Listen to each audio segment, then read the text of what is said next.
কাল তো সবাই আমরা চিকেন বা মাটন যে কোনো কিছু একটা খেয়েই থাকবো, তাই না? তো যারা মাটন খাবে তাদের ব্যাপারটা আলাদা, আর যারা চিকেন প্রেমী তাদেরকে আজ একটা দারুণ স্বাদের রান্না দেখাবো। এটা স্টেপ বাই স্টেপ ফলো করে রান্না করবে, দেখবে মাটনকেও হার মানিয়ে দিয়েছে। প্রথমেই কিন্তু নুন হলুদ দিয়ে আমি একটু চিকেনটা ভেজে নিয়েছি, আর এদিকে আলুগুলোকে কিন্তু একটু বড় বড় করে ভেজে নিয়েছি। আলু যা লাগে না এই চিকেনের মধ্যে, সে আর ভাষায় বললে হবে না।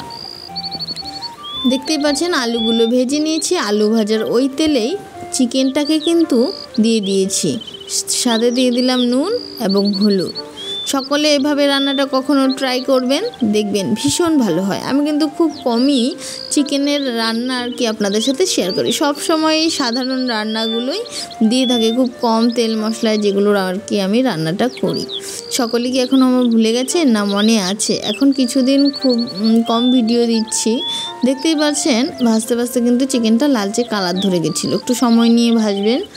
এরপরে দিয়ে দেবেন আর সামান্য কিছুটা সরিষার তেল, আর রান্নাটা কিন্তু সরিষার তেলেই করতে হবে, না হলে টেস্টটা খুব সেরকম পাবেন না। আর এদিকে আমি নিয়েছি একটু বড় বড় করে পেঁয়াজগুলো কেটে নিয়েছি আর কি, একটু বড় করে পেঁয়াজগুলো কাটবেন, এরও কিন্তু একটা স্বাদ রয়েছে। সবসময় কুচিয়ে দিলে সেই স্বাদটা আমি পাই না, এই বড় বড় পিসগুলোতে যে স্বাদটা আর কি হয়।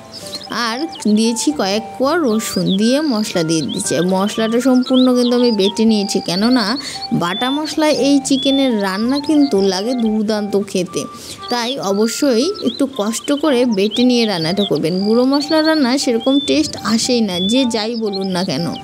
তারপর মশলাটা কিছুক্ষণ কষিয়ে নিয়ে দিয়ে দিলাম এখানে কিন্তু টমেটোটার সাথে কিছুক্ষণ নাড়িয়ে চাড়িয়ে নিলাম, খুব বেশি একদম গলে যায়নি কিন্তু টমেটোটা। তারপর কষিয়ে নিয়ে অনেকক্ষণ সময় দিয়ে দেবো কিন্তু ঝোল, শর্টকাটভাবে দেখিয়ে দিলাম। তারপর আর কি কিছুক্ষণ সময় ফুটতে দিতে হবে। আমি কিন্তু খুব বেশি তেল দিইনি, দেখতেই পাচ্ছেন। আর সব শেষে গরম মশলা দিয়ে নামিয়ে নেবেন।